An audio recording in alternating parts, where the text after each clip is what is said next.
Hello Rajampet, నమస్తే నమస్తే నమస్తే. ఎండలు మండిపోతున్నాయి కదా. అవును, నిజమే. ఈ రోజుల్లో ఎండలు చాలా మండుతున్నాయి. ఎందుకంటే ఎక్కువ వేడిని అనుభవించాల్సి వస్తుంది మునుపటి కంటే.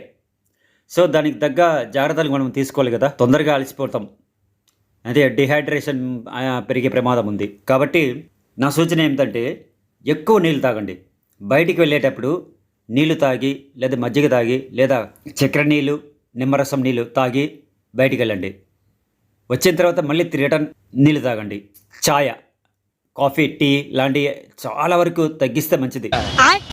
పొద్దున 10 నుంచి సాయంత్రం 4 వరకు బయట ఉండే పనులు సాధ్యమైనంత వరకు తగ్గించుకోవడం మంచిది. అంటే నా ఉద్దేశం పూర్తిగా పనులు మానేసుకోమని కాదు, జస్ట్ తగ్గించుకోండి ఒక టైమింగ్.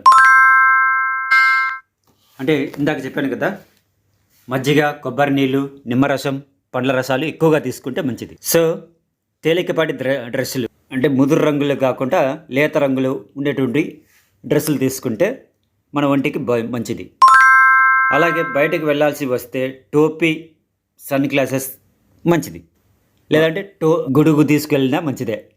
గొడుగు నామోషి అనుకుంటే పైన సూర్యుడు మండుతున్నాడు కాబట్టి మనం రగిలిపోతాం. ఆ దెబ్బతో ఇంట్లో కానీ హాస్పిటల్లో కానీ పడిపోవాల్సి వస్తుంది. అవసరమా మనకు? కాబట్టి చిన్న చిట్కాలు, సూత్రాలు పాటించండి. Okay friends.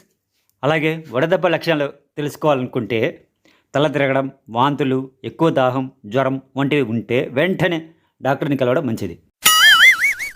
ఎందుకంటే ఎండలు మండుతున్నాయి కాబట్టి. తస్మాత్ జాగ్రత్త. Like, share, comment and subscribe please.